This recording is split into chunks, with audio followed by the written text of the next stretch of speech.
I cannot emphasize to you how funny he was. He was just always looking for the funny, find the joke to make people feel better. And our very last conversation was when I was teasing him about his status as a national treasure, and we decided that I was more of a buried treasure. But he saved the day by telling me that he did like rough diamonds. You know, he was a gem. He was just a gem of a human.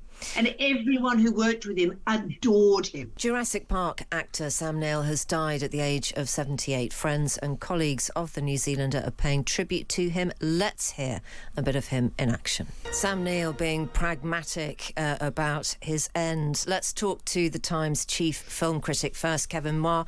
Very good afternoon, Kevin. He could play a whole spectrum of masculinity, couldn't he? He could. Hi Fee, I should say hello first. Yes, he could do a spectrum of masculinity. I think his USP was a certain type of fragility.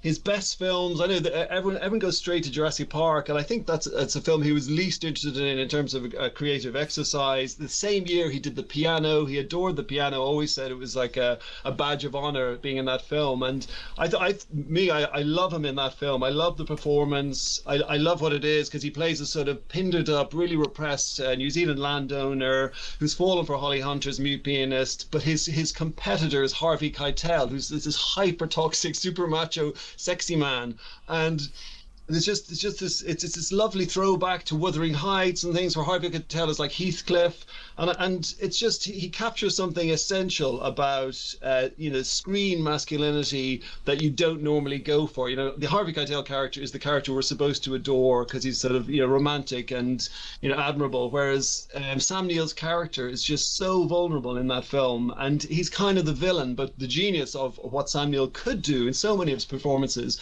when he was cast as a sort of uptight toff is that he could find something in it and make you oddly sympathetic towards him. And it's so weird in The Piano that he's kind of abusive, and yet you feel so sorry for him at the end. He ends the film basically crying, saying we could have been happy, while hugging Holly Hunter, and he's the villain. So I think he's probably really underappreciated, and amazing roles. I completely agree. I mean, in a sense, he's not the leading man, but he ends up often in films being the one that you can't take your eyes off.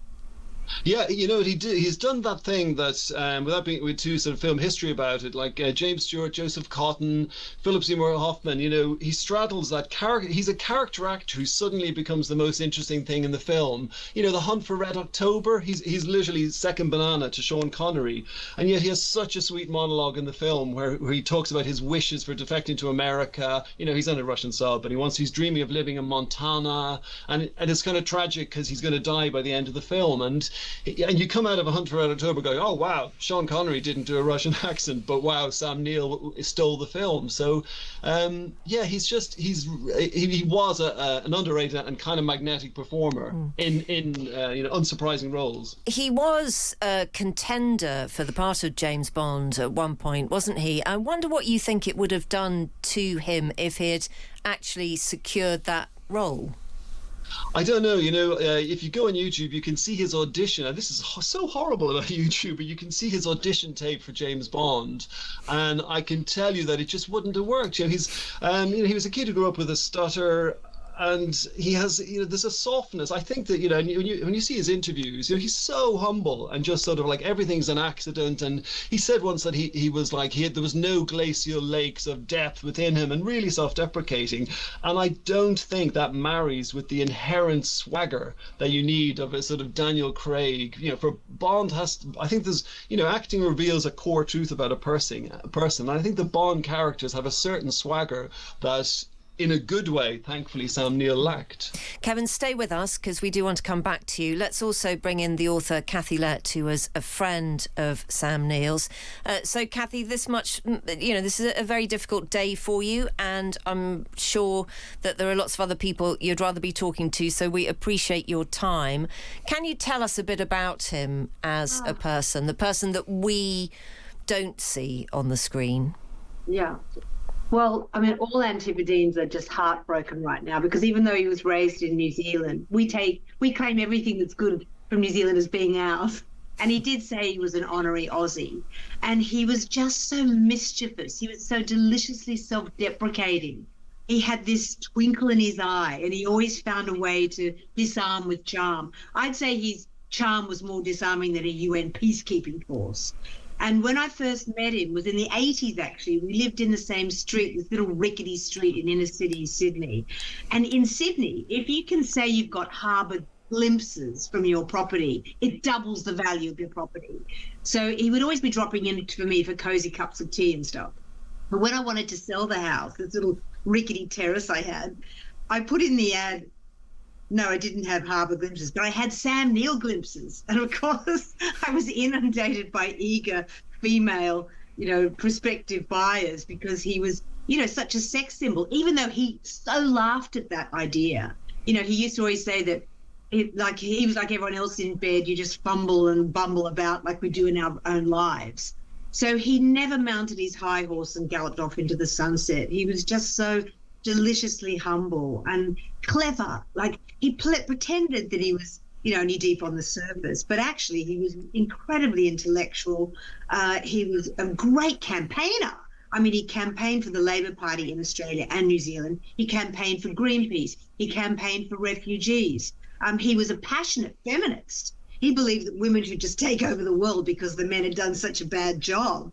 One of our last conversations was how we decided we should take the men out of Mensa because, it was time that women were given the right accolades and given the reins. And in fact, I cannot emphasize to you how funny he was. He was just always looking for the funny, find the joke to make people feel better. And our very last conversation was when I was teasing him about his status as a national treasure, and we decided that I was more of a buried treasure.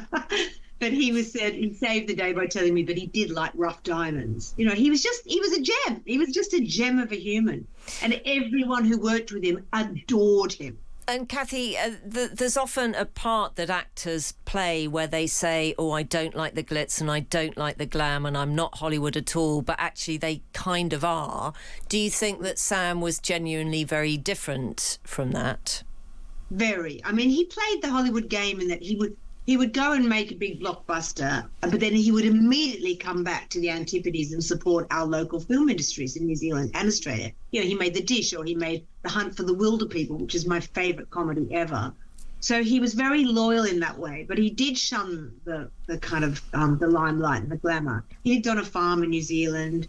He loved his animals. I don't know if you've ever seen any of his videos he posted, but he would call these animals after his famous friends he'd worked with in movies. So, he's got a cow. He's also got a cow called Graham Norton. He's got a cow called Laura Dern. He's got a duck called Meryl Streep. And every day he would swim around his dam to keep fit.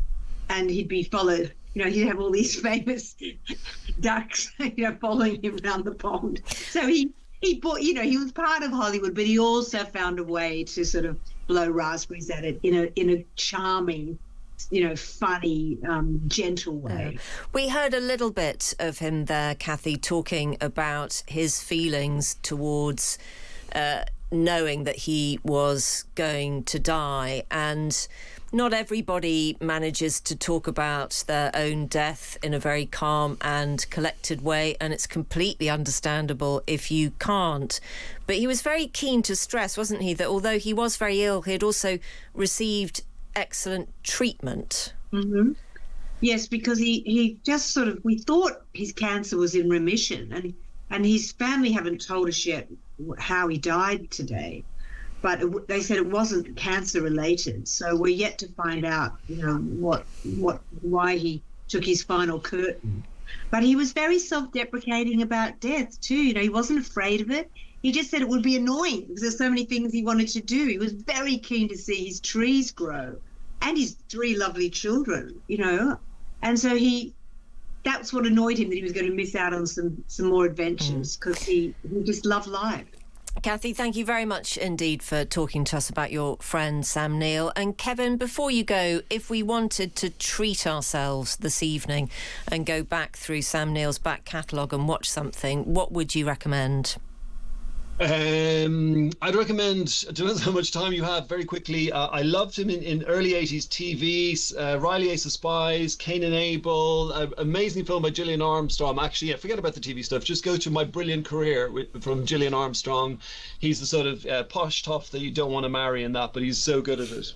Excellent. Thank you very much indeed. That is The Times' chief film critic, Kevin Maher. You're with